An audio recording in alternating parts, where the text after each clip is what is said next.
Lost is over, and it has been for 4 years now, believe it or not, but we're just getting started here on post-show recaps. This is Lost Lives Live. I'm Josh Wigler. I am the man who is about to touch you and send you to an island, except I'm not actually going to touch you because that's really weird. I'm not going to do that. You're a stranger to me, so we're gonna hopefully I'll be touching your heart and your soul, and that will only be the case if you are a Lost fan, because that's what we're here for. We're here to nerd out about Lost. If you don't know me, then perhaps this is your first time here on Post Show Recaps. I'm one of the co-hosts here.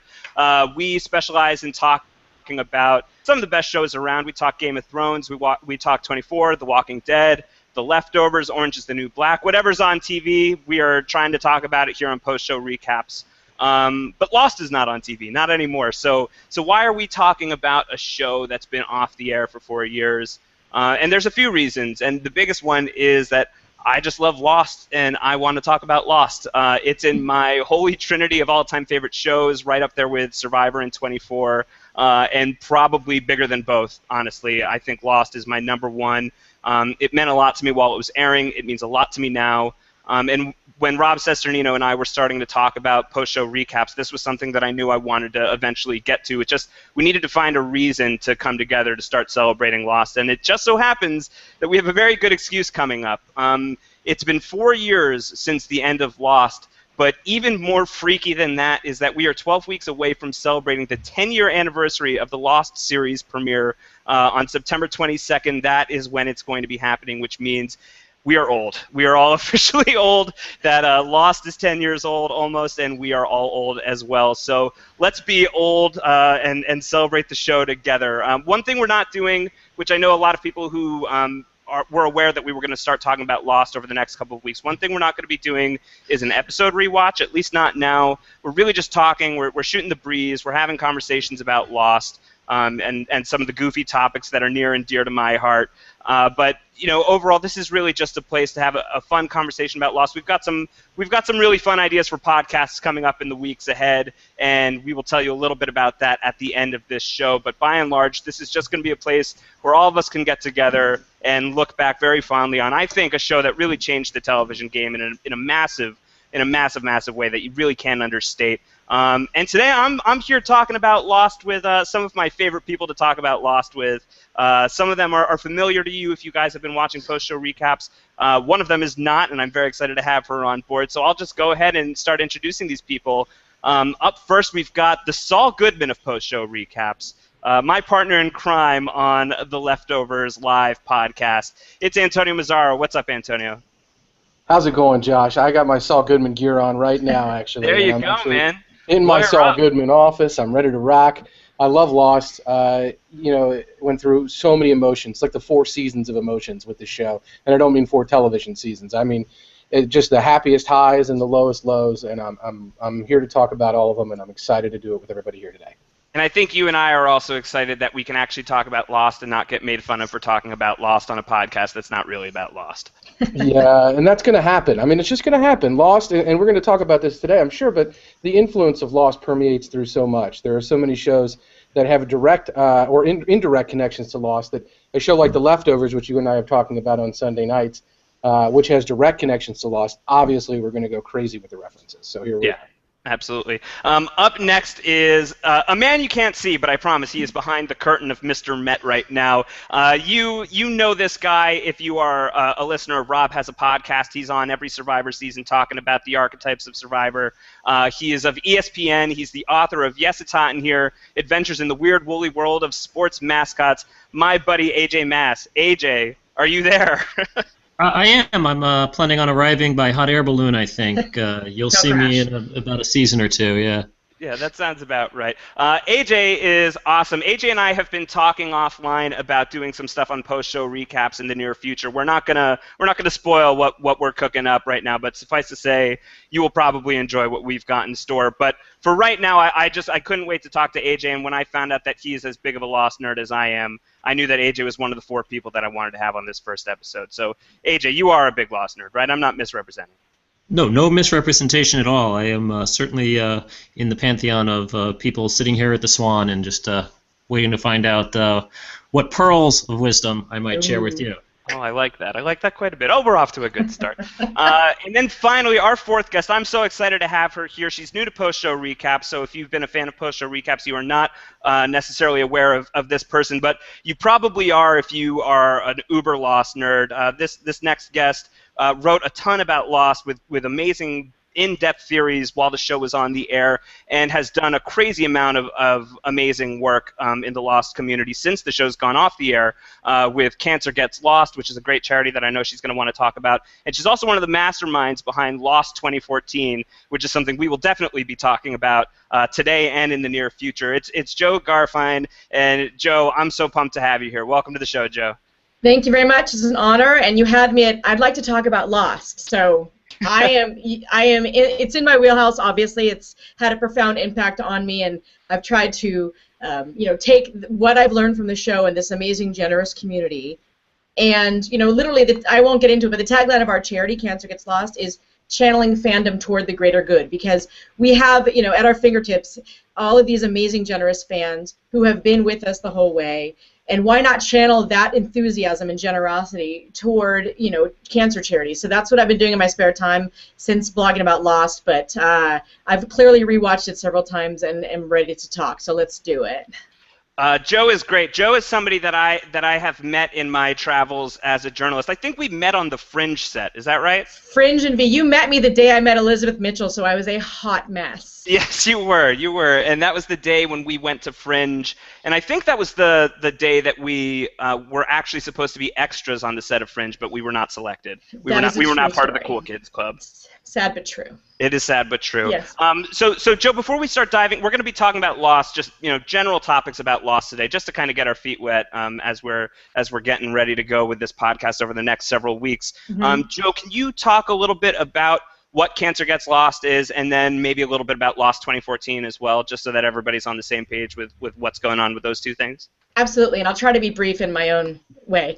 Cancer Gets Lost is a nonprofit organization that my friend Jared Wong and I started in 2012 to raise money for various cancer charities. We spend our spare time going to Comic-Cons and Walker Stalker Cons and every kind of entertainment event and other charity events, collecting memorabilia to hopefully get signed. 100% of the proceeds from our auctions go to our charity of choice. This year we picked the American Cancer Society in honor of my mother-in-law, who's having cancer surgery tomorrow. And so it is an ongoing charity. Every few years we do a major auction. This year, September 1st, our auction opens. We have over 300 items already, not just from Lost, but from The Walking Dead, Once Upon a Time, Bates Motel, Game of Thrones, Fringe, Scandal, Breaking Bad, Orange is the New Black, etc. So we've really expanded our offering. In addition to that, Cancer Gets Lost will be at Lost 2014 in September, which is happening September 20th to the 22nd on Oahu. It's a fan gathering organized by this woman named Kelly, and she's amazing. So I'm not really one of the masterminds behind it. What I'm doing is I'm the talent liaison, so I'm trying to get some cast to come to this event because it is just a fan event. So right now I'm trying to work with the cast. As you know, they're all filming all over the world in September, so it's challenging. And also, Cancer Gets Lost is hosting an on-site silent auction in Lost 2014 in September, featuring items that aren't going to be available in the online auction. So we're really expanding what we're offering to people both on the island and around the world, and we're really thrilled to be able to donate all of the proceeds to charity. And so that is in a nutshell what I've been doing. That's really awesome. So listen, if you are watching this live, we are live. We are live here. We are doing this live in front of a few people are tuning in right now, which is very cool. If you guys who are watching this live, if you have questions, you can tweet them our way. I'll just quickly run through everyone's Twitter. AJ is at AJ Mass. Antonio is at Antonio Mazzaro, at AC Mazzaro, 2 Z's, 1 R. Jo is at Joe Opinionated, like opinionated with a J in front of it. And I am at Round Howard, like Ron Howard, but rounder. And we are taking your questions live, so if you've got them, send them in. If you're listening to this in the archives, you can definitely be sending us questions for the next shows that we're going to do. You can do that at postshowrecaps.com/feedback. We want to hear from you. I'm very excited to be doing this over the next several weeks, but I'm mostly excited because I feel like this is kind of a self-indulgent thing for me, just because I really want to be nerding out about Lost. But I want to do this show with you guys, and I want you guys to dictate what it is you want to see on this podcast. So if you've got ideas, suggestions, anything, critiques, don't send too many critiques. I'm very fragile.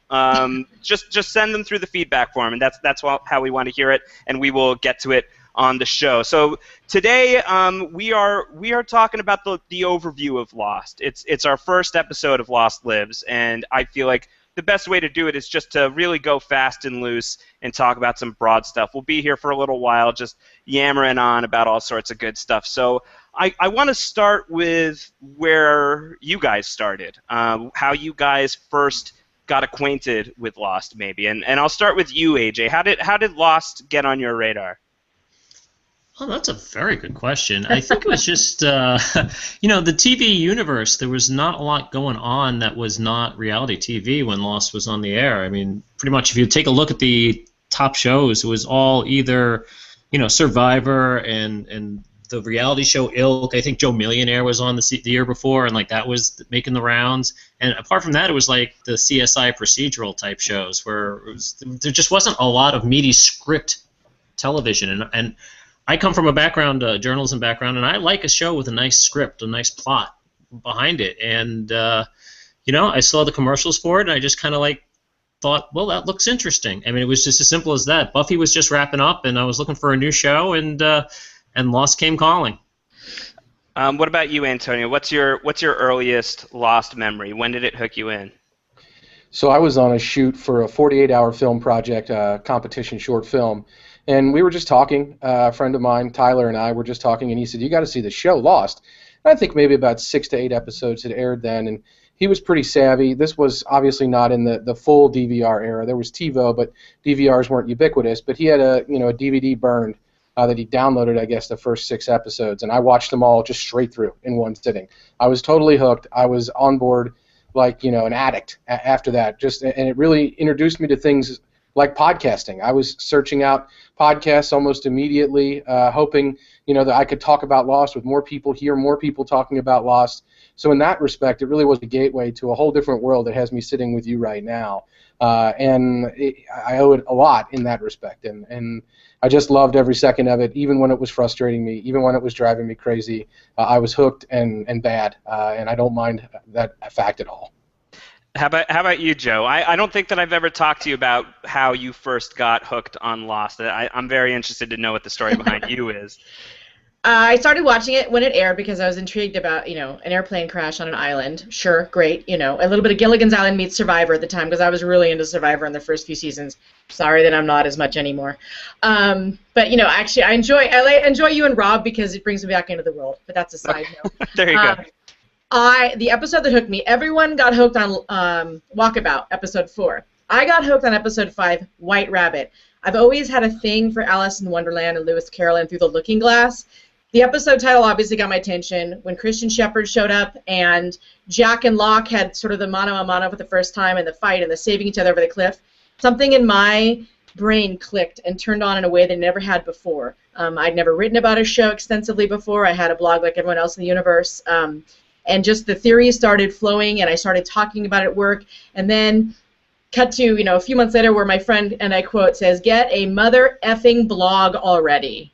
And the rest is history. But that White Rabbit, I actually went on to present a paper at an academic conference and it got published in a book. I did a paper comparing Lost to Alice in Wonderland. That's how obsessed I am. I think for me, I was a sophomore at Syracuse University when the first season premiered. I had just finished, it was first semester of sophomore year. I was coming off of the heels of horrific freshman year academically, where I really just did not give a hoot, and I really needed to start giving a hoot if I wanted to stay in school. So the fire was lit under my tushy, and I really needed to be studying up. But I think I was sick during my astronomy lecture. I had an astronomy class late until the evening, until I think like 9 p.m. every Wednesday night, and I was home sick. I did not feel well, couldn't make it to the lecture. And I turned on the TV, and there was the pilot part 2. I didn't even see the pilot part 1, and I was so drawn in by what was going on with the whole ending of, guys, where are we? I couldn't stop. And suffice to say, I never went to my astronomy lecture ever again, and I somehow managed to pass. Don't do that. I'm not advising any of you college kids not to go to school, but it worked out for me. But it was that engrossing that it got me to put my life in jeopardy, really, this show. It really hooked you in very, very deeply and very, very quickly. And I often wonder about, like, what one ingredient, is there one ingredient, is there one thing that really sinks you into Lost? What is the thing that pulls you in? And I'm not sure that I have a good answer, but we have our first question in from Anna Jose, who wrote in earlier in the day and asked, this show, it's about a people who are metaphorically lost in their lives, who get on an airplane and crash on an island and become physically lost on the planet Earth. And once they're able to metaphorically find themselves in their lives again, they will be able to physically find themselves in the world again. When you look at the entire show, that's what it will look like. That's what it's always been about. And that's a Damon Lindelof quote from 2007 that Anna sent in. And Anna's question is, this is what I've always believed to be the point of Lost. The characters drew me in, and everything sci-fi island related was an added bonus to an already great show. What was your initial appeal to Lost, and by the end of the series, what did you believe the purpose of Lost was? Is there anyone here who could speak to what the initial appeal of Lost was and what you believe the purpose of Lost is now, having seen the whole series? Is there anyone who wants to step up and take a swing at that? I'll take a swing at it, sure. For me, the thing that I really liked about the show, I am a big fan of sci-fi and all the twists and turns and the mysteries, and I certainly was attracted to that aspect of it, but just from a narrative standpoint, the two things that Lost did, I think, that changed the way television is written even till to this day is, for one, you had the framing device of the flashbacks. A lot of what we saw on the island, even just from the first moment of the pilot, you're thrown right in the middle of it. There's a plane crash. You don't have time to know who these people are. You don't know anything about their backstories. And there's assumptions that you make. It's something that the characters were doing, or making assumptions about the people that were around them. And it's also, as a viewer, you made assumptions about these characters based on what you saw on the island. And through the flashback structure, every single one of the assumptions that you made about these characters was tested and changed, and it altered how you saw the characters. And to me, that was the most appealing thing about the show, was that you were forced to make assumptions because there were no answers to the questions at the beginning of the series. They were still trying to find out what the questions were. And through these flashbacks, all our assumptions of these characters changed. Some were more obvious than others. Certainly, with Locke in the wheelchair, not in a wheelchair kind of thing. That was certainly one of the major ones, and certainly the most impactful, I think, to the average viewer. But to me, every single thing that you assumed about these characters, they turned on its head in these flashbacks, and that's what they used them for. And for me, that was the most appealing thing about the show. How about you, Joe? What do you think? You still engage with the Lost community in a big way today. When you talk to people, what's the takeaway you get from what people took away from Lost? Is there one thing, or is it really kind of scattershot? I would say the overwhelming majority of the people that I have talked to about Lost continue to talk about the emotional resonance, that they establish these characters so easily and quickly. These people have depth. It's not just that we had the flashbacks, flash forward, flash sideways, flash whatever. They did such a good job of establishing not only each person's individual journeys on the island and before the island. They established connections between the characters that were rather incredible, and they interwove them so brilliantly with the writing. I think the casting was spectacular. But among my friends and the people, when I go online and chat with people, everyone relates to someone on the show. It was such a diverse, wide cast, and so people relate to someone's ailment, issue, backstory. Their redemption is huge. I know a lot of people who were going through illnesses, and they literally said Lost saved their life because it gave them something to look forward to. So, on an emotional level, and again, these are 99% of the people I talked to who love the finale, the series finale, because it had emotional resonance, and the interwoven spirituality from all 6 seasons paid off. So that's my interpretation. I know that a ton of people watched Lost for the mystery aspect. I think that was something that really had not been done like that in a long time, not since maybe X-Files, Twin Peaks. This was something that really appealed to those sensibilities of, what the hell is going on? This is so weird and so freaky, and there was the promise of answers, and some people who watched the show for those reasons maybe walked away disappointed, I think would be a nice way of putting it. And I don't think that anybody on this panel is in that category. I'm not sure that I'm right on that, but I think that I am. Antonio, would you call yourself somebody who watched Lost to engage with the mysteries primarily, or were you hooked into the characters? Was that your thing? I'd say that initially I definitely watched to engage in the mysteries. Like you said, Josh, at the end of that second episode, the where are we? That's the question they wanted, viewers to ask, and that's the question I was asking myself throughout. But I think AJ points out something very interesting, and it ties in with what Jo was saying, which is that these assumptions that you have based on characters, those are mysteries too, and that adds to the the mysterious aspect. What someone is on the island may not be, what they seem may not be what they truly are or what they were, and little by little, bit by bit, with all of these characters, I began to realize while I was watching the show that, this island for a lot of them was presenting the opportunities to be something else, to be something that they wanted to be, to leave something behind, to try to start anew. I mean, obviously, with some characters like Rose and Bernard, you had, clear representations of that. And with others, you had people that were running from things or trying to put things behind or to trying to forge ahead, or there was true character growth. So whereas I initially watched the show for the mysteries, I began to morph and evolve a little bit in that I really started to more appreciate the character arcs that the show was putting in place. And that's what the show became about for me. Although it was not initially, it really resonated for me most on that level. And I think that part of that, too, is once the show really kind of knew when the end date was coming, those arcs could be more clearly drawn. So they were easier to follow through on, and it was something that, you looked forward to seeing these character redeeming moments because you knew they were coming. It's really almost 10 years ago at this point. We're just 12 weeks away from 10 years ago that Lost premieres, and not all of us were at that TV screen watching that premiere episode, but a lot of people were, and a lot of people would join in throughout that first season. And everybody has their favorite first season. Everybody has their favorite season of Lost. You can talk to plenty of people who love the time travel aspects of season 5. You can talk to people who, they'll admit that the first 6 of season 3 maybe aren't the strongest episodes of Lost, but that run after that break is one of the best runs of the entire show.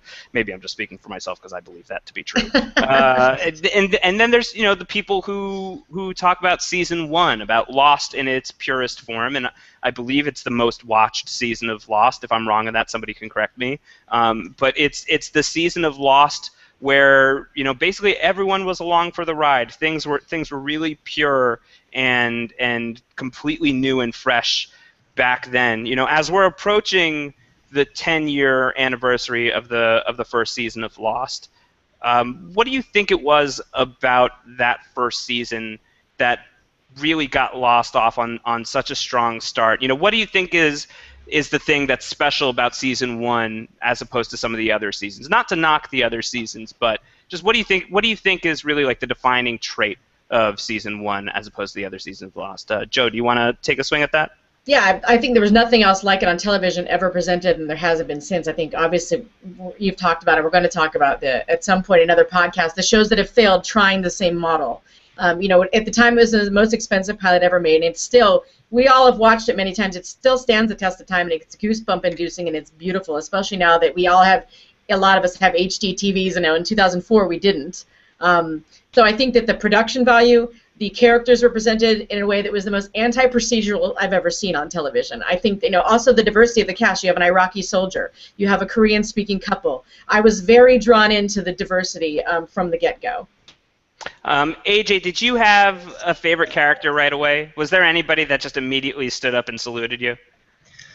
Not right away, I will say. It took some time. I mean, my favorite character, of the entire series probably wasn't even in the first season. So, I kind of grabbed on later on to I'm not even going to get into that at the moment in case that becomes a question later on.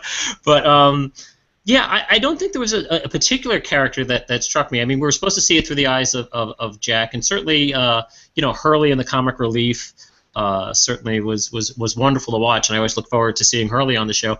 I think Mainly, there might have been characters I didn't like rather than characters I did like. Yeah, I mean, I did not like a certain brother-sister combo, perhaps. A certain brother-sister combo I didn't like, and just incest in would not be general. cool until Game of Thrones. And in general, kids, I don't think the whole Michael Walt storyline was very strong ever. I did find myself wandering off during some of those scenes in my own mind, but I think what literally sucked me in was that opening sequence. I mean, it's funny because I'd never seen a show that was so bold into just starting in the middle of the action like that. It just was like, here we are, boom, Jack wakes up, turns the corner, and you are there, and it doesn't, it grabs a hold of you. It sucks that poor guy into the engine, and sucked me in as well. I mean, I was hooked from a plot point from that standpoint. There wasn't a particular character that grabbed me, but just the fact that I was learning about these characters, and I saw that even if we found out over time that there may not have been a firm grasp of where they were going plot-wise. I think that was one of the criticisms of the show over the years, that people thought they were making up as they went along. From a character standpoint, I think they were solid and kind of had an idea where they were going with these characters from an early stage, and that was really interesting to me. Antonio and we cover The Leftovers on Sunday nights, and when we talked about the season premiere, or the series premiere, rather, first of all, we could not stop making Lost references, and it annoyed a lot of people, and we were much better about it in episode 2, but the first episode we were just talking about Lost basically the whole time. But one thing that we were talking about is the opening scene of The Leftovers, and I don't know how many of you who are listening to this or watching this have seen The Leftovers yet or plan to watch The Leftovers, but the show is basically about 3 years before the show begins, 2% of the population across the world just disappears without a trace, without any real explanation. And so the show opens with, a small slice of small-town America that is dealing with that moment, dealing with that immediate initial trauma, and then it flashes forward 3 years. And I think it's a great scene. It's a really powerful scene, and it's unfair to, compare that show too much. It's really unfair to compare any show too much to Lost, but I think what Antonio and what you and I were talking about, Antonio, was it really just reminded us of how good that first scene of Lost really is. I don't know about you, buddy, but for me, it's almost impossible to beat that opening few moments of Lost, and how that just really set the stage and set the stakes for everything you were about to get yourself into. It really just immediately thrusts you into that world. Yeah, and how great is it, right, that they close that loop with Jack in the final season in the woods, and I just thought that was phenomenal. I mean, for him to kind of stumble out, you don't know where he is, and then you start to get this sense that something's going on. You hear things. You start to see random things that don't make a lot of sense. There's a dog. There's things that you're seeing in the forest, and you're kind of with him. I mean, his eye opens, and that's the eyes that you're seeing things through. That's the point of view that you have, and then it's just such a breakneck pace in those first few minutes of the episode that you're with him. You're really in the moment of what would be that situation, and for a show to be able to so wonderfully do that is just, it speaks to the ability that they had even from the jump to really capture you, pull you in, and keep you interested in what specifically was going on in the moment. And I thought that was phenomenal. I was sucked in by that. There wasn't necessarily a particular character throughout the first season that had me tuning in. Obviously, the Locke thing was a major deal because that changes the game significantly from a metaphysical standpoint, from a science standpoint, from a mythology standpoint. It's like the polar bear. Right away, that's one of those things where this is something that's truly, truly different. And of course, as you're watching that first season, you want to know Hurley's flashback. I mean, that's the one where you're waiting and you're waiting and you're waiting, and then when his flashback comes along, it's mind-blowing. Right, with the numbers and with the lottery and knowing that he's got this whole thing going, it's just a major deal. So I was sucked in by all of these things. Really the first season is just they could really almost do no wrong in terms of how they were driving that story forward. Well, they could do some wrong, and it was called whatever the case may be. But we don't have to get into that. Sick burn. I think listen, the original cast members of Lost, the original characters in basically every way are our main characters of Lost, with very few exceptions. But there are exceptions. There are notable exceptions. You get the artist formerly known as Henry Gale, Benjamin Linus, who comes in season 2, who is an essential part of Lost. You get, and AJ, tell me if I'm right, your favorite character, Desmond. Of course. Yes, your favorite character, Of Desmond. course. He pops up. He's inside the hatch, and he becomes a crucial part of the show going forward with season 2. Jo, tell me if I'm wrong on this. Your favorite character, Juliet. Absolutely, season 3. Comes in season 3. So that's the other thing for me, that it almost never stops adding characters that you care about. You can argue that maybe some of the tailies ultimately don't really add up to much, or the people from the freighter, some of them are a little bit underwhelming, but overall it's a show that it starts with such a strong foundation of characters, and the list just expands and balloons, and really, even as people are dying, it's like the memories of these characters, like Charlie, becomes a stronger character in death.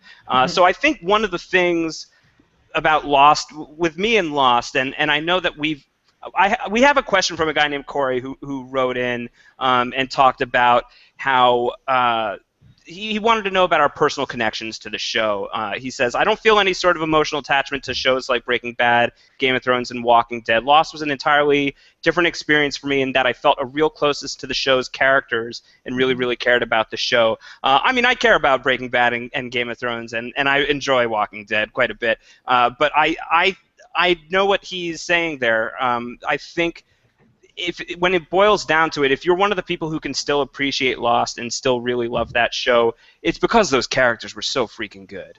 Exactly. It really ultimately, and I think that's what the ending tries to tell you at the end, is that it really is. It's about these people, and if you enjoyed these characters and their ridiculous moments in the jungle, then you enjoyed the show the way that they wanted you to enjoy the show. Now, that having been said, we can't talk about Lost in an opening Lost podcast. For the first episode of a new Lost podcast, we can't talk about it if we're talking about the whole series without talking about the ending. And I'm very happy with the group of people we've got in this podcast. My one regret is I wish that I had gotten one person who's just a straight-up hater of the ending, because I don't think any of you are. I think that we run the gamut from, Jo, I think you love the ending. Absolutely. Jo loves the ending, and then I think, Antonio, you're fine with the ending. Yeah, and I actually love some aspects of the ending. There were other aspects of the ending that I'm not as on board with, but I come to realize ultimately that the ending is to be the ending that these characters chose for themselves in that respect. So it's harder for me to reject it out of hand when I recognize that Saeed's not with Nadia at the end. He's with Shannon, right? And for me, that doesn't make a lot of sense. But for these characters and the reality that they created together, that makes sense. So ultimately, I can get on board with some of the things about it that even I didn't like too much. What about you, AJ? What are your thoughts on the ending of Lost? Well, I mean, I think, anyone who was expecting them to tie everything up in a nice, neat bow and give you the answers to all the questions that they had raised just wasn't paying attention to the series, because there was no way they were going to do that. They pretty much told you they weren't going to do that. And it reaches a point, a critical mass, where no matter what they come up with as an ending, you're going to be disappointed if it's not the one that you thought of and had created for yourself. And so I just say really quickly that I'm going to be referring to you as critical mass from now on. You wouldn't be the first. Okay, go forward. But just the whole fact that that's kind of the point, and they mentioned it, like Antonio just said, this was the ending that the characters created for themselves. And they're the only ones who really could have created it.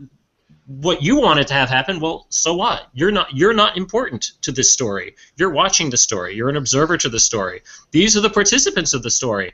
And I defy anyone who was a true fan of the show, who enjoyed those characters, to watch that last episode and not realize that they hit every single emotional beat that you needed as a viewer to feel satisfied with the characters' stories. And I think that's why it worked for me. If they had come up with some cockamamie, I mean, did I like the fact that there was a golden river power source?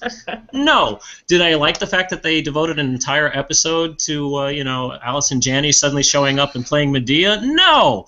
But they had the right to do it. It was their show, and we were along for the ride. And what angered me more than people who hated the ending, because, all right, if you didn't like the ending, you didn't like the ending. Fine. It wasn't your choice. It's the people who didn't get the ending. Thank you. When you have Christian Shepherd standing there saying, no, you guys lived on the island and everything that happened on the island happened, and for them people to say, you mean they were dead the whole time? Like, did you just not hear the character tell you, word for word, everything that happened and they were not dead all the time? I mean, that is what drives me crazy about people who hate the ending. If you didn't like it because you didn't like it, I would have done better. Write your own show, at that point. But don't tell me that they didn't answer the questions and that they were dead the whole time. That's just a fallacy. That's on you. Yeah, I think something, AJ, that you're touching on is something that really resonates with me, which is that the high wire that this show created, and certainly the show created it for itself, but the high wire that it created, to hold anyone to the standard that's going to have to hit every single thing, they were operating at such a high level throughout. And they did so many incredible things, and they established so many unbelievable things. They tied a lot of them up throughout the show. They did their best to tie the ones up that hadn't been tied up, and they were okay with leaving some of the ones open to interpretation. This is not a show that was ever going to please everyone, as you point out, because so many of the things were up to each individual person's imagination, that they weren't going to always be able to come up with solutions that solved everything everyone was thinking of. It just was never going to happen. So to have expected that of this show in the final seasons and in the final episode, to expect that to come, I think that the problem isn't with what the show delivered, it's with the expectations. Now, we could talk about whether the show is responsible for creating those expectations and what the show did to manage those expectations, but to criticize the ending for not meeting those expectations, I think is a little bit unfair, because the expectations themselves were unfair. Now, let me hear from someone who is, glowing, no pun intended, in their praise of the ending. Jo, why do you love the ending of Lost? Well, first of all, I love AJ. Everything you said, amen. You hit the nail on the head, my friend. You're my new best friend. The writers negotiated the seasons. The writers knew exactly, I know that people think that they made it up as they went along, and sure, certain parts they admit that they had to, based on actors they've been, etc. I thought the ending was very apt and very beautiful, and like you said, people not getting it and people not getting that the characters chose the holding ground, the fact that it was in a church. The people who were mad about being in a church, to them I say, it's not that it was a church. It was the logistical location above the only off-island Dharma station. It was the lamppost. People forget that the lamppost station that Faraday created is underneath the church. It's a logistical necessity for them to meet there. I love that it was a choose-your-own-adventure ending in terms of these characters and their flash sideways. It was their ideal world. So you have Jin and Sun being pregnant, but you don't have Ji-Yeon in the church, because the time they spent together was the most important times of their lives, but Ji-Yeon wasn't born yet. So that's their particular, chosen adventure toward the ending. I think that we talk about what a great show Lost is and how great the actors were, but I think we need to go back a step and talk about how phenomenal the writing was, because as great as this cast was, it was the people who put the words in their mouth and allowed them to sort of mold and do these characters that I think, the writing staff is probably among the best of all time. And obviously they've all gone on to new projects, but I love the ending that Damon and Carlton wrote and that the whole staff put together. I think that the very last scene with Christian Shepherd going out the door with the white light is brilliant. They made it obviously appear, again, when they go out the door, heaven or hell, Saeed's going to go one direction, Claire's going to go another. You know what I'm saying? It's open to your interpretation.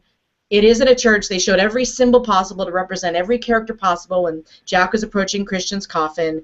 I think they laid it out so beautifully in those last 10 minutes. And like AJ said, with Christian Shepherd, if you go back and read or watch what he said, it explains the entire thing. It encapsulates everything that they were working toward in Season 6. I love the resolution of the flash sideways and the memories that flash back. And I thought that was just a beautiful tribute to the fans, actually. And I did answer questions. And if I had a dime for every time I had to explain that the polar bears have an explanation, I would be rich right now.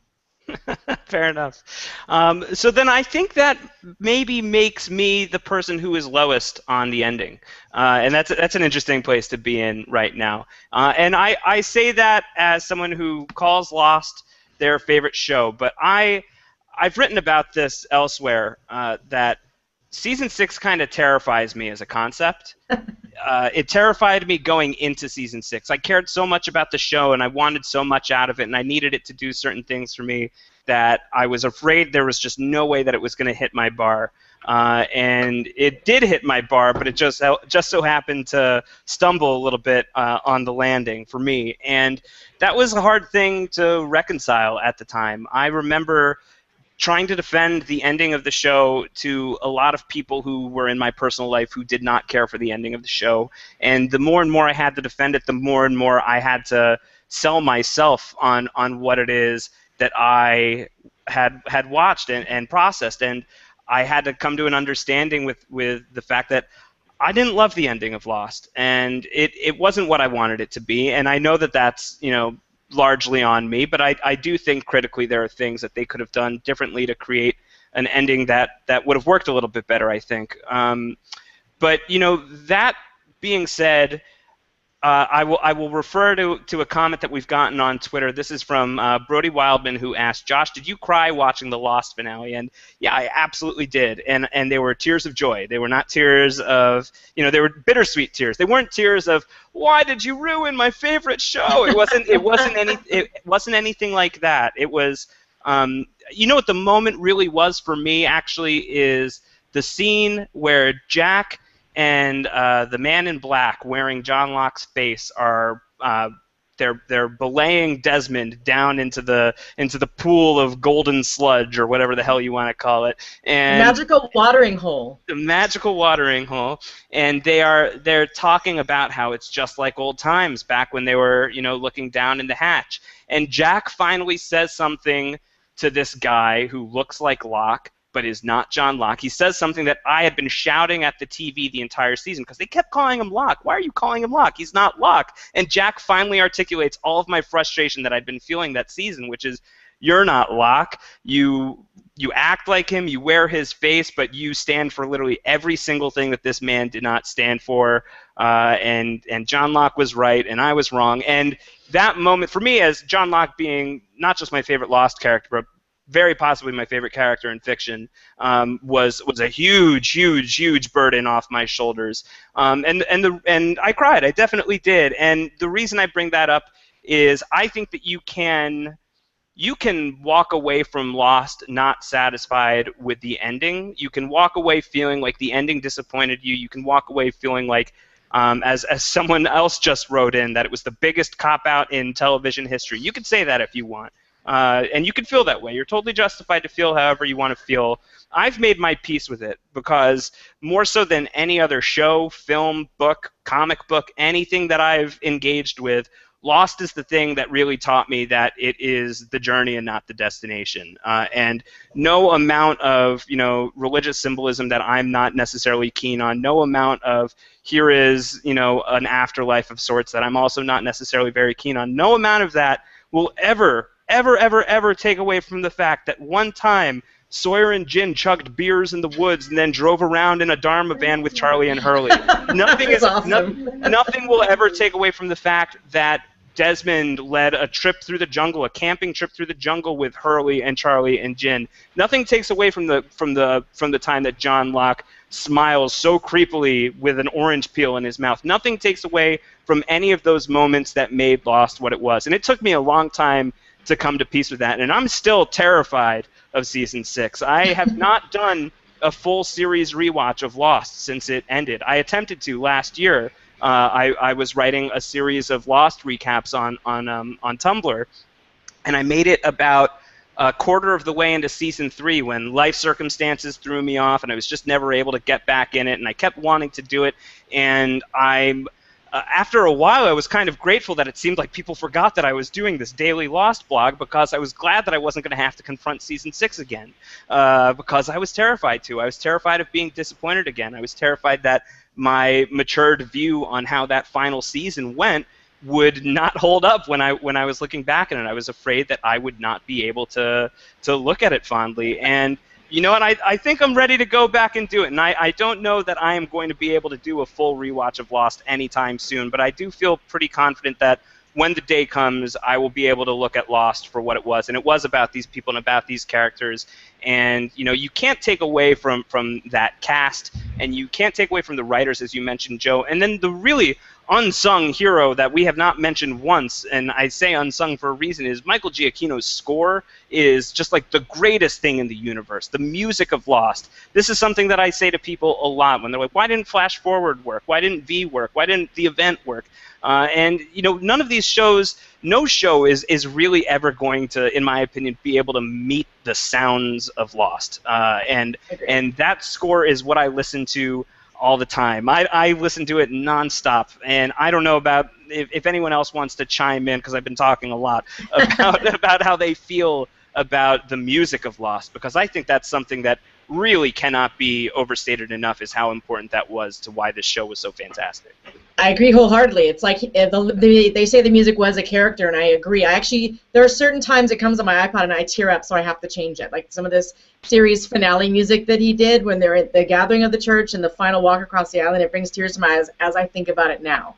When I talked about establishing emotional resonance in episode 1, Giacchino is a huge factor for that. You know, his music accompanied all of the emotional journeys of these casts, the craziness. Yeah, I would have to say that if I put him at number 2 in my all-time TV kind of music, because I think what Angelo Badalamenti did for Twin Peaks, probably was a little bit better in my mind. But I mean, I love David Lynch, one of my favorite directors. So if we ever do a Twin Peaks retrospective, let's get that on the clock now. But I'm still running through my first one, but when I'm done, I'll be happy to go back. Oh, but I mean, the musical. I mean, not even just music, the sound effects. I mean, just there's no opening credit sequence. It's just that's it.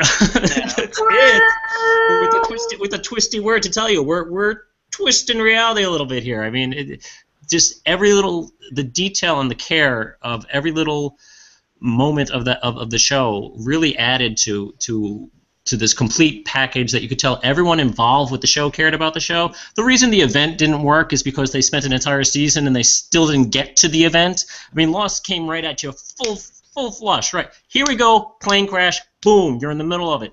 You know, how many shows today? The event should have been called Some Events. Well, it should have been called a few little events. Yeah, Jason Ritter walking around and driving across the country in what takes a day that really takes 4 days, that takes 3 hours.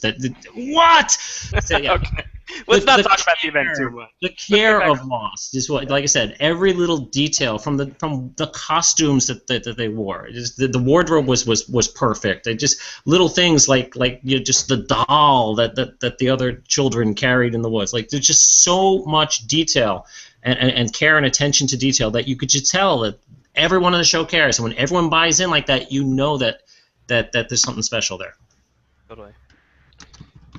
And I think that detail is something that I agree completely, AJ, really gained Lost a lot of deserved credit. It's also what sets them up, right, for a lot of complications. I mean, it's what set it up for being a show that was worth poring over, rewatching, analyzing, just watching as many times as you possibly could, again and again and again, and talking about the most minute details, from the book titles that characters were reading to little things that were found in the corner of a box like a glass eye or something that would pop up. I mean, these things were worth obsessing over because this was a show that paid off on so many of them, and that we were so desperate to learn more about what was going on that we would eat up every little thing that popped up, whether it was a reference to a book or whether it was some little piece of a map or geography. This is a show that fully took advantage of things like, the first ability to really pause a show in HD and really look at the map that was drawn on the back of the hatch and really post it around the internet and share it in a way that people could take it in and analyze it. So those details extend to so many things throughout the show, and they're absolutely what garnered the show so much attention and so much fanaticism in a lot of respects. And they can also set the show up for a little bit of problems I'm thinking of the outrigger scene. We've had people write in and ask, like, just talk about the outrigger scene. I want a whole podcast about nothing but the outrigger scene. I know critic Alan Sepinwall talks about it all the time. This is a running joke. It comes up a lot. And I understand that because this is a show that sets things up like that. And when they set them up, you know that this is a show that has paid off some awesome stuff in the past. And you expect maybe that everything will be paid off. So those little details, they are the show's blessing, and sometimes it's curse. But I love every single one of them. I would just like to interject that I don't care about the outrigger. I wrote about the show extensively. I've seen every episode probably 7 times, and I've paused every second of all 121 episodes. And I feel like I'm alone when I say I don't care about the answers, because they gave subtle ones, they hinted at others, and some they never got to. Juliet's back tramp stamp that she got for being a bad girl. Hello. Listen, I think we had enough flashbacks about tattoos. Okay, thank you. But yeah, for some reason, the outrigger thing makes me laugh because I don't care, but I feel like I'm alone in that I didn't care that they didn't answer things, very specific things. I got so much out of it that I didn't focus on what wasn't answered, but that's just my perspective. Let's talk about Lost's legacy. It starts so strong and so universally praised, and it ends with the fandom cracking in half. People bailed on the island before the ending, and then the people who were still left behind split in half. There are the people who love it, there are the people who hate it, and even among the people who love it, there are differing perspectives. And I'm wondering what you think the ultimate legacy of the show is, or not even the ultimate legacy. What do you think the legacy is right now? What do you think the general person's perspective on Lost is today? And I give that to any of you. I think it's still, held up as one of the top shows of all time. And I'm not saying this from my biased perspective. I see it out there. I see, it's definitely being mentioned in books. There are classes that talk about it in communications and television classes. I think that it's still so fresh, even 4 years ago, that they did talk about the divisive finale. But I think that, if anything, it's affected how other shows are ending their shows, and other showrunners and writers are viewing how they're supposed to end their finale and managing fan expectations. But I think that, going back to Lost itself, I think it'll stand the test of time and wind up being one of those shows that will always be talked about with The Wire and The Sopranos as the top 10 to maybe top 5 of all time. What do you think, AJ? Yeah, well, for one, it cemented for me that if I would love to see just, a scene with Locke and Benjamin Linus sitting together for an hour eating a sandwich and not saying a word. Just the fact that you could have these moments of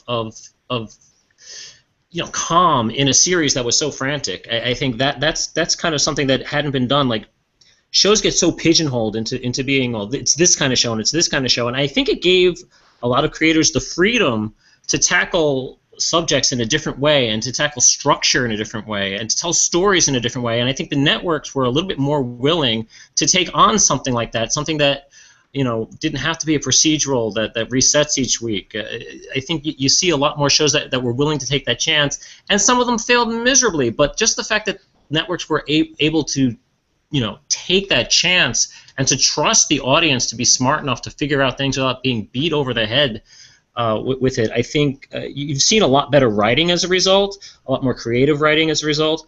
I think you've seen a lot of shows get bought in on with the promise of, look, we don't know how long the show's going to go, but we're going to give you 13 episodes, come up with an ending, and we can always expand on that. I think that a show like like Fringe was a perfect example of a show that, it started off as a procedural for the first half of the first season, and by the end of the first season, it had turned into something completely different. But based on the success of that kind of fan base that gave it a shot, it got a second season, and it basically told a story from start to finish, and it finished, and it said, okay, and we got another season? Okay, we'll add on to it. I think you're going to see a lot more of that. Like True Detective, even today, is like an heir to the Lost Throne, in the sense that they said, all right, we're going to give you this amount of time to tell your story. Tell your story however you want to tell it, and then if we like it, we'll do a season 2. I think Lost, by getting that end date, I think that's the biggest legacy, I think, of the freedom to give the creators of a show an end date and say, do what you want with it. I think that's something that wouldn't be happening today, whether you like True Detective or not, Joe. And I'm sensing a little disgust there. But I'm just saying, I mean, just to give somebody an opportunity to tell their story, and if it doesn't work, that's great. We'll move along, and if the fans buy in, we'll reward the fans for buying in, and we'll give them another season of it. I think you're seeing a lot more of that trust in the fan base than you had in the past. Yeah, I think so too. I think you don't get Breaking Bad ending on its own terms, maybe without Lost. Breaking Bad being able to say we're doing one more season and then this story is done. I think you hit on a really important point that like it or hate it, the way that Lost ended, Lost got to end on its own terms. Didn't get canceled. It canceled itself with 3 seasons to go. And I think that a lot of shows now, and a lot of networks and cable channels and your Netflixes of the world, they're more open with their original programming to letting creators build toward an ending. Maybe it won't come as soon as the creators want it to, but they will let you build toward an ending more often than they would have before Lost. And if there's one thing that came out of Lost, that's certainly one of the greatest things that came out of the show. Yeah, and I'm interested. You, Josh, kind of mentioned what do you think the average person or the general public's perception of Lost is? Obviously, there are a lot of people who haven't watched the show. I mean, the show's on Netflix. It's not one of the ones you see people necessarily posting on Facebook or tweeting about who haven't seen it. So I'm wondering if the general perception isn't some kind of negative or some kind of sour because the finale had some divisive, or the final season has some divisive aspects to it. Those who stuck with the show all along seem to by and large be okay or even happy. Joe mentioned 99% of the people she talks to seem to be on board with it. I think that's great because I think that the people who stuck with the show for the characters, they had to have been pleased with the way everything played out. But I'm wondering why it isn't one of those shows that people are going back and just raving about and binge watching and more people aren't discovering. Is it because the audience that it's going to resonate with has already been all over it? I mean, to me, it and Breaking Bad are the 2 shows on Netflix that if you haven't seen them, you go see them. You watch them right now. So long as with Lost, you have to really get on board with these characters. If you're watching the show and by the end of season 1 and season 2, you want to know every little thing about everything, and you're not going to be able to participate in an ARG or some kind of online experience, and you're not going to be able to follow through and watch a lot of extra content that was posted on DVDs or whatever to answer some of these little mysteries that may to you matter the most. You're going to love the series because of the ride that it takes you on. Like you said, it's about the journey, and that journey is well worth it. So I'm wondering what everyone's opinion is on why more and more people aren't really just why we don't see more people posting about the show. Maybe it's just not in my realm that it's not happening, but I see people posting about binge watching other shows and not necessarily Lost. No, I think that's fair. I see the same thing actually. And Joe, perhaps you have a different perspective. I think you're a little more plugged into the community than the rest of us. But we have a question in from Dylan Zahner online who wanted to know what our thoughts on the post-hate that the show got were. And I think that relates to my view on this, Antonio, is I think there's still some of that fallout from just the very vocal crowd of people who watched that finale and just cried foul immediately. And I don't think that stench has completely been knocked away. I think that enough people caused such a stir that I think that there is, for somebody who is completely uninitiated to Lost, somebody who has never seen it or has only heard of it and knows about it in passing, I think now, these days, with the show in its entire form, I think a lot of people probably have heard at this point or have been warned by people like, oh, don't bother, don't do it. It'll just disappoint you. It'll break your heart. I do think that sadly that exists. I think that those people should listen to us. They should be listening to us right now. If you are just so happening to be one of those people who is watching us because you like to watch post-show recaps and you have not seen Lost before, first off, sorry for spoiling it for you, Yeah, but second, I feel very strongly that Lost is absolutely worth watching if you are a fan of these high-stakes, long-running, fully fleshed-out, character-driven shows. I think that they're, in my opinion, I don't know that it gets much better than Lost. I would say Lost is my favorite show of all time. I don't know that I would say it's the best show of all time. I think you got to go through The Wire and The Sopranos and a few other contenders to necessarily claim that title, and even then I'm not sure who wins out. But Lost is my favorite show of all time, and even with how I feel about the ending on the record, I can't recommend it more highly to people who are interested in characters. You know, there's few other shows that you have to watch. Yeah, it would just be so much better in a binge and in a lot of respects, because think about if you get to the end of the first season and you see inside the hatch and the ladder and the season ends. You don't have to wait another 3 months to figure out what happens next. You hit play on the next episode and that's it. Yeah. So these people, you know, there's a lot of value in that if you're seeing it for the first time. Right, and I think that a lot of people discovered Lost that way. I mean, one of my very best friends on the planet of all time is somebody who did not watch the first season of Lost, and it was the summer going into our junior year of college before season 2 came on, and I said, listen, you and I, we're getting to Syracuse early, we are sitting down and we are plowing through season 1 of Lost together, and I thought that it would take us like a week to get through. It took us like a day and a half, 2 days, and that guy and I were tied at the hip, still are to this day, but we're at that, throughout Lost's run, we were tied at the hip talking about that show, and I think that's because he was able to binge that first season. And I know that that's the way it is with a lot of people who came on board with the show, but I do think now you do see less of it. I would just like to interject that, yes, I'm still very plugged in and talk about Lost actively, and there was a vocal majority that were negative, and of course they took to social media.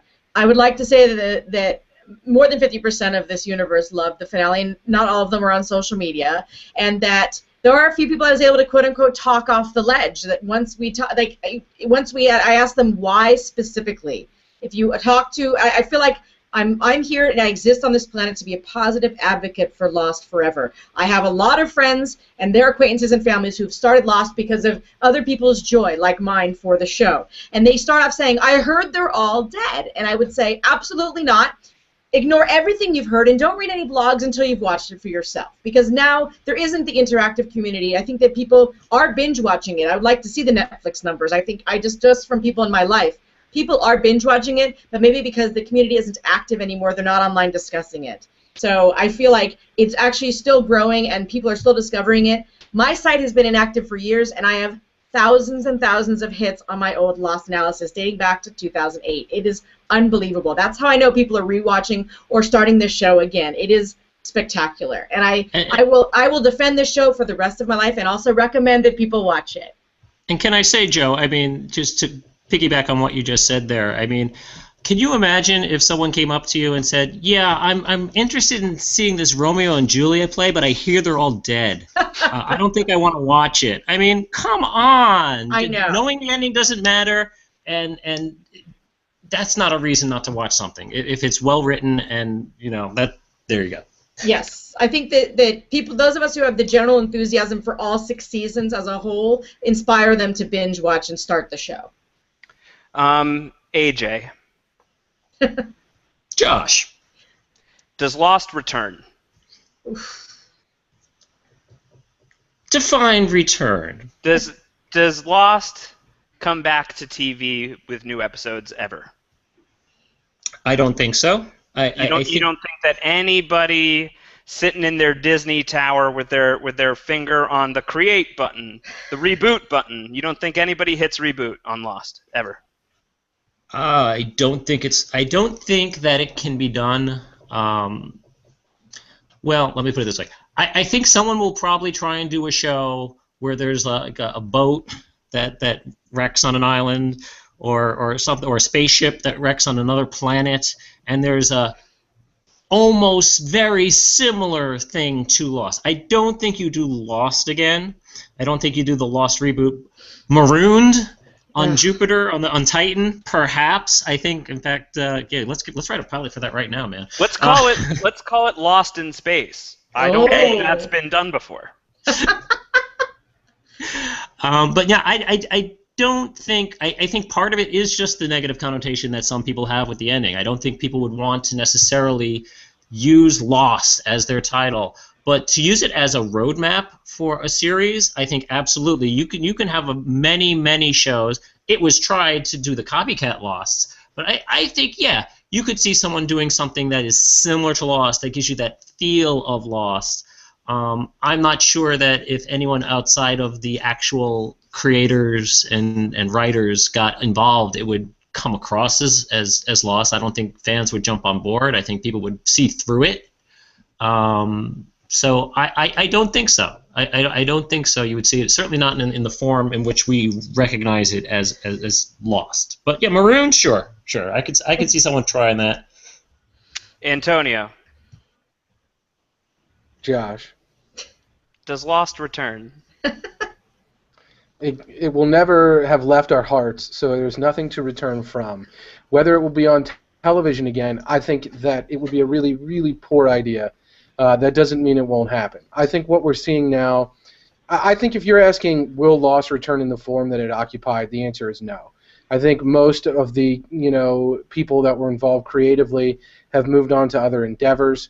I think that it would be very difficult to organize any sort of kind of long-term thing. I mean, even Arrested Development struggled when they knew what they were doing and had kind of whatever kind of time frame they needed to do it in to reunite a cast and to make it something that they could present in a meaningful way. So Lost will never return in that form. I just don't see it. Whether they'll reboot it or not, I don't know. They could always do a spin-off or some kind of sister series, if you will. I think the time on that is probably past, even though there is still a very passionate fan base who would watch something, even if it were to be on Yahoo Television, for example, or Yahoo Screen, I should say, or somewhere online. Maybe we see something like that, but we're never going to see it in the form that it once occupied. And I think it would be a bad idea creatively. I think the show did a really good job of getting to its endpoint and being there and occupying that space. So I don't think it will return. Joe. Josh. Does Lost return? Yes. I'm gonna just say it. I'm a realist. I feel like ABC Disney is a corporation. They own Marvel. They own the Star Wars universe. They own Lost. They own everything. And I feel like it may not. It's certainly David and Carlton have said we're never going to be involved if it comes back. And I think that most of the cast would probably they've obviously moved on to different commitments. I think it's going to come back in some iteration, whether it be a prequel or a sequel. Maybe it'll be called Found. God forbid. I don't know. I would like to. My head literally just exploded. Yes. I would just like to say, though, that, look, they should hire me if they need a writer to bring it back. I'm not going to lie. I would write for them. But I also would like to see maybe a graphic novel spinoff, maybe another property that isn't the show that could be a prequel or sequel. There are opportunities for the fandom to continue and appreciate the show without the actual show being rebooted, but I have a feeling in the pit of my stomach they're going to change Disneyland Sawyer Island to Tom Sawyer Island to actual Sawyer Island, and that they are going to have either a Lost movie or a completely new, rebooted scene-for-scene Lost in the next 10 years. It's going to be found footage of an expose, Nikki and Paulo, the true story. Hey, that hurt my heart. I would watch. I don't know about you guys. I would actually watch an expose TV show, like straight up. Of course you would. Or an expose miniseries comic book written by Damon Lindelof. Who among us would not read that? True story. True story, right? Yeah. I think I tend to agree with you, Joe. I think that it comes back at some point. I kind of feel like it's inevitable. I'm enjoying the world we live in now where no one has tried that yet. Yes. I think that's a future problem. I don't think that's a tomorrow problem or a next year problem. But I think we do live in the age of reboots and recycles and sequels and prequels, and I think it is very optimistic to think that it won't happen. And hopefully it doesn't. I would be happier if it doesn't. I would be happier if it stayed exactly as it is. But if it does happen, I subscribe to the belief that I have my original, and my original will always be dope. And I can always cling on to my dope original. That's how I feel about the Transformers movies. That's how I would have felt about if they made the Akira movie that they were threatening to make all those years ago, and they might still do. You can try. It's how I feel about Star Wars, because frankly they've already tanked it. So they could try again as much as they want to, and I'll always have my original. And as long as that's intact, I think it's fine. Give it a whirl. Hopefully it's good. If it's good, that's great. If it sucks, whatever, I can ignore it. I can move on and accept my thing as it is. So we're running a little long here, and I think it's getting about time to wrap it up. I guess I'll just run down the line and see if anybody has anything else, any closing thoughts just on Lost as we're starting to talk about it here on Post Show Recaps. This is not the end by any means. AJ, do you have any parting thoughts on Lost Season 1, on Lost as a whole? What do you got to say? I just think it was such a cultural touchstone of its time, and it's certainly worth, if you haven't seen it, certainly worth a rewatch or a first-time watch, and a rewatch if you have seen it. I mean, it just became such a cultural sensation, and I don't think that we're going to see something to that magnitude coming by the pike anytime soon. I think there'll be shows that are big, but the audience is so splintered now with 150 cable channels. I don't think you're going to have something that had everybody talking. Everybody knew the numbers were bad. Everybody knew it, brother. Everybody, brother. So, I just think that we were very lucky to be living in a time in the present, and now we can only flash back to that time. And as I hope not to flash sideways into oblivion. I hope not either. I like you. I'd like you to stay. Antonio, how about you, buddy? Any parting shots on Lost? No, I mean, yeah, it's something that I think I'm really just find myself echoing what AJ said. Not the brother part, although I like it. It's just that this is a show that it changed so much about what television is and could be.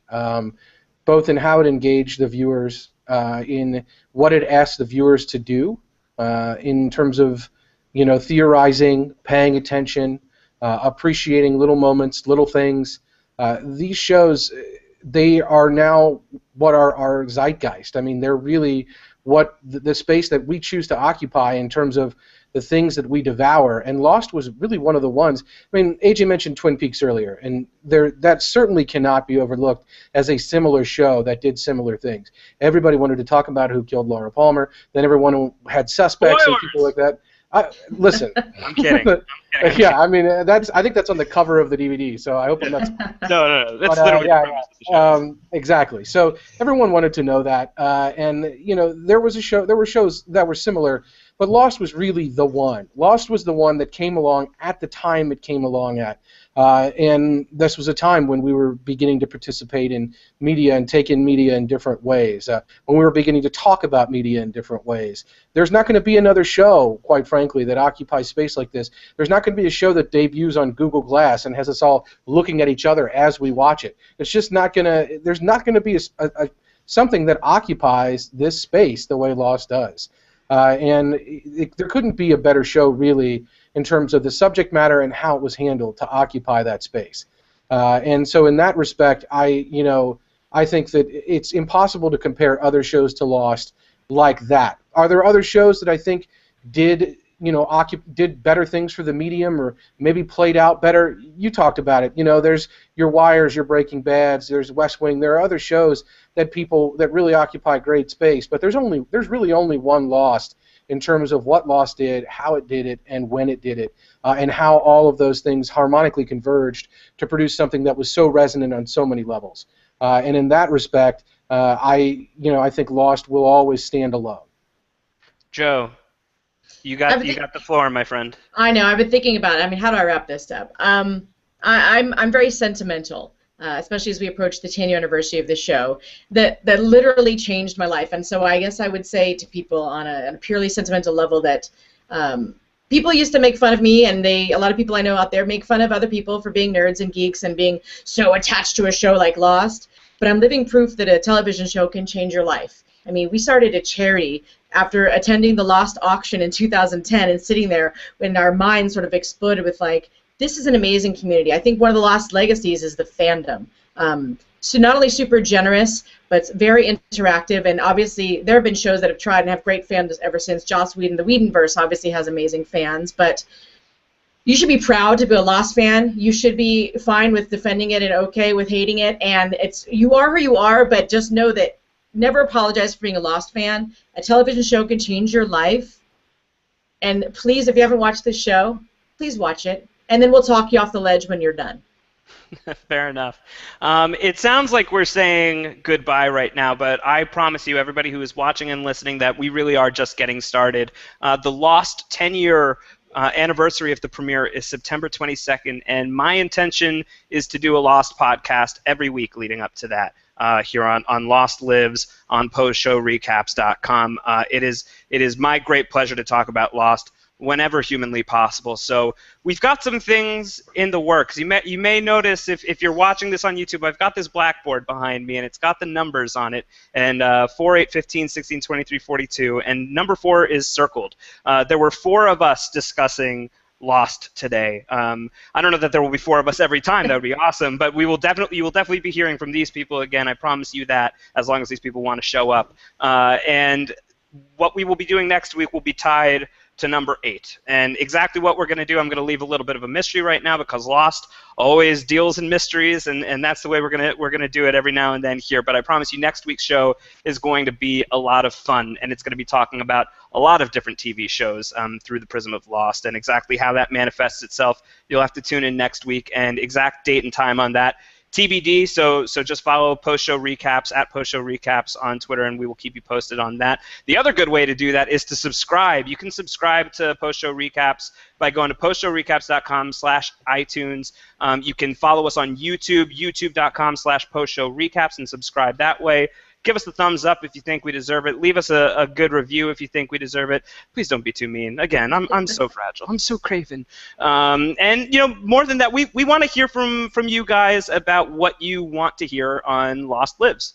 This is definitely a pet project that I am very invested in, and I've got ideas for it, but I want to know what you guys are interested in. So if you have suggestions for things that you want to hear on the podcast, postshowrecaps.com/feedback is the way to do it. That feedback will go directly to my inbox, and I will pour over your suggestions and definitely take them into account for future podcasts. I will say one thing that we are doing is I had a meeting with this blonde guy named Jacob. I shook his hand on the street, and he's a big Lost fan, and he had some ideas for some things to do on this podcast going forward, because I was kind of bouncing ideas off of him. I knew he's a Lost fan. I knew he's a podcast listener, and he had a good idea.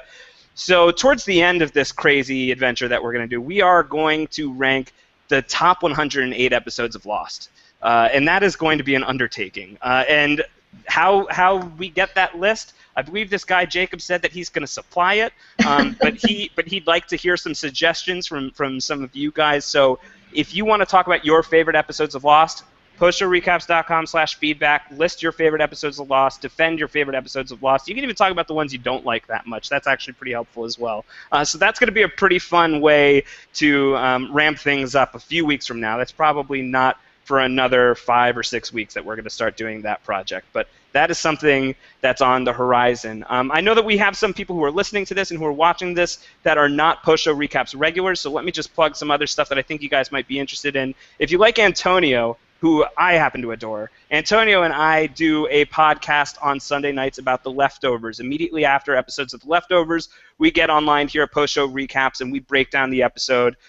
Sometimes we go heavy-handed with the Lost references. I know some people come to The Leftovers podcast just for The Leftovers talk. Sometimes we get a little carried away. So if you're watching this, you're probably going to love the Lost references, because we do tend to go a little overboard with that. But Antonio and I are going to be doing that at 11 p.m. Eastern, 11:15 p.m. Eastern, actually, on Sunday night, talking about Episode 3 of The Leftovers, which, as you all know, is co-created by Damon Lindelof, co-creator of Lost. After The Leftovers podcast, we are going to be talking about the series premiere of The Strain, which is from Carlton Cuse, the other mad genius behind Lost. I'm going to be doing that podcast with Rob Sesternino. We are going to be talking about this crazy, crazy, crazy vampire show. Rob and I also podcast about The Walking Dead. That's not coming back until October. So if you miss our Walking Dead podcasts, this is going to be a pretty monstrous, disgusting, gnarly one that maybe you'll be interested in.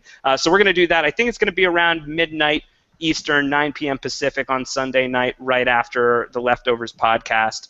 And then the plan with that is we will continue doing the Leftovers podcasts on Sunday nights, and the Strain podcasts are going to take over the 24 Live Another Day podcast that we do on Monday nights. 24 Live Another Day is wrapping up this coming Monday. I'm very sad. I'm a very big Jack Bauer fan, and it seems like he is heading into his final episode of all time, which is very exciting but also very terrifying. So Monday night we are going to be wrapping up our 24 coverage, and then the following Monday is going to be the new time slot for our Strain podcasts, our podcasts covering the Strain.